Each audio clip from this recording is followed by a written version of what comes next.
Assalamualaikum warahmatullahi wabarakatuh. Nama saya Intan Septianti Alatas dari kelas 10 MIPA 3. Hari ini saya akan menjelaskan materi PKN tentang kedudukan dan fungsi Kementerian Negara Kesatuan Republik Indonesia dan Lembaga Pemerintahan Non-Kementerian atau LPNK. Nah, jadi terbagi menjadi 4 unsur. Yang pertama, mendeskripsikan lembaga Kementerian Negara Republik Indonesia. Yang kedua, menjelaskan fungsi Kementerian Negara dalam kehidupan bangsa Indonesia. Yang ketiga, mendeskripsikan LPNK di Indonesia dan fungsinya. Yang keempat, menggambarkan struktur lembaga Kementerian Negara dan LPNK. Berbicara tentang Kementerian Negara Republik Indonesia, yang pertama, kedudukan, tugas, dan fungsi Kementerian Indonesia. Berdasarkan Undang-Undang Nomor 39 Tahun 2008, kementerian adalah perangkat pemerintahan yang membidangi urusan tertentu dalam pemerintahan. Kementerian berkedudukan di ibu kota negara, yaitu Jakarta, dan berada di bawah dan bertanggung jawab kepada Presiden. Aturan dalam Undang-Undang Negara Republik Indonesia terdapat dalam bab 7 pasal 17. Nah, seperti apa pasal 17 itu? Yang pertama, Presiden dibantu oleh menteri-menteri negara. Yang kedua, menteri-menteri itu diangkat dan diberhentikan oleh Presiden. Yang ketiga, setiap menteri membidangi urusan tertentu dalam pemerintahan. Yang keempat, membentuk, pengubahan, dan pembubaran kementerian negara diatur dalam undang-undang. Oke, selanjutnya yang kedua, kedudukan dan fungsi Kementerian Negara Kesatuan Republik Indonesia dan Lembaga Pemerintahan Non-Kementerian atau LPNK. Berdasarkan pasal 4 ayat 1 dan pasal 31 ayat 1 Perpres nomor 7 tahun 2015, tugas kementerian adalah menyelenggarakan urusan tertentu dalam pemerintahan untuk membantu Presiden dalam menyelenggarakan pemerintahan negara. Untuk lebih rincinya, tugas dan fungsi Kementerian Republik Indonesia adalah: tugas Kementerian Republik Indonesia yang pertama, penyelenggaraan perumusan, penetapan, dan pelaksanaan kebijakan di bidangnya. Pengelolaan barang milik atau kekayaan negara yang menjadi tanggung jawabnya. Pengawasan atas pelaksanaan tugas di bidangnya dan pelaksanaan kegiatan teknis dari pusat sampai ke daerah. Yang kedua, perumusan, penetapan, pelaksanaan kebijakan di bidangnya. Pengelolaan barang milik atau kekayaan negara yang menjadi tanggung jawabnya. Pengawasan atas pelaksanaan tugas di bidangnya, pelaksanaan bimbingan teknis, dan supervisi atas pelaksanaan urusan kementerian di daerah, dan pelaksanaan kegiatan teknis yang berskala nasional. Yang ketiga, perumusan dan penetapan kebijakan di bidangnya, koordinasi dan sinkronisasi pelaksanaan kebijakan di bidangnya. Pengelolaan barang milik atau kekayaan negara yang menjadi tanggung jawabnya dan pengawasan atas pelaksanaan tugas di bidangnya. Yang selanjutnya, klarifikasi Kementerian Negara Kesatuan Republik Indonesia.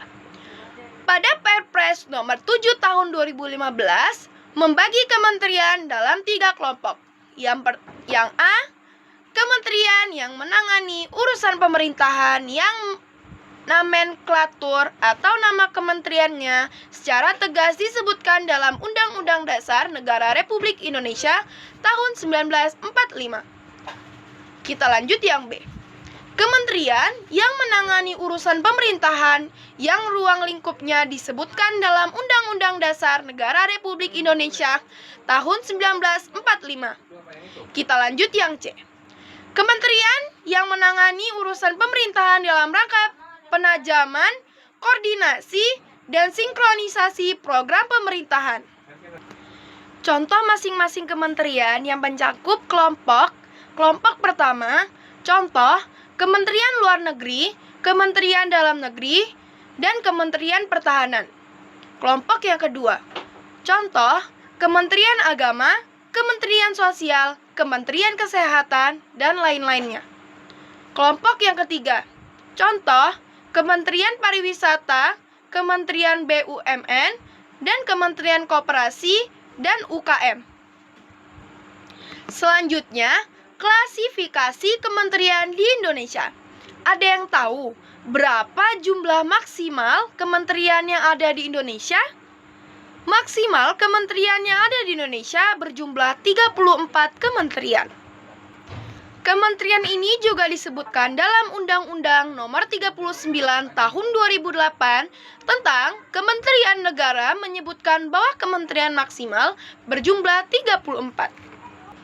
Selanjutnya, kita lanjutkan yang kedua, yaitu lembaga pemerintahan non-kementerian.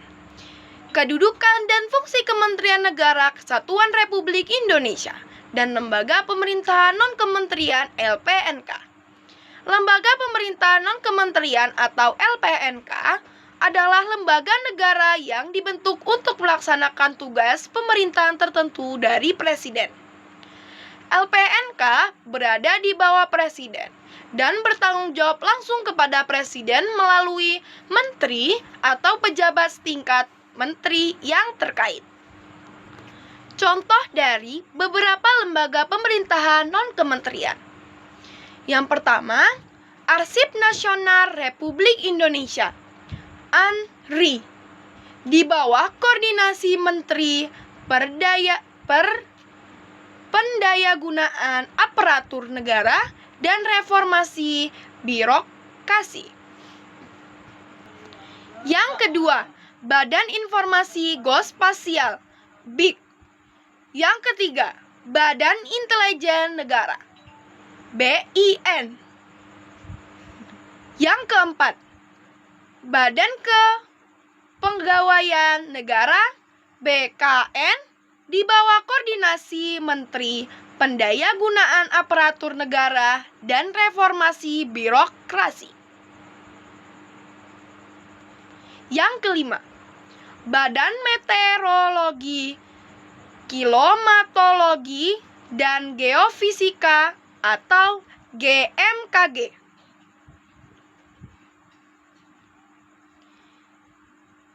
Yang keenam, Badan Penanggulangan Teroris atau BNPB, dan lain-lainnya.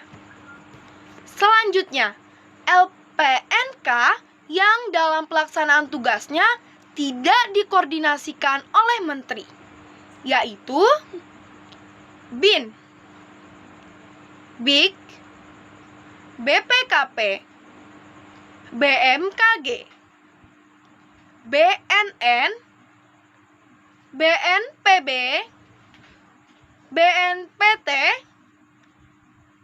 BNP2TKI, Basarnas, Lemhanas, LKPP, dan Bapepti. Oke, itu aja materi yang bisa saya sampaikan tentang kedudukan dan fungsi LPK dan LPNK Negara Republik Indonesia. Jika ada kesalahan kata, mohon dimaafkan.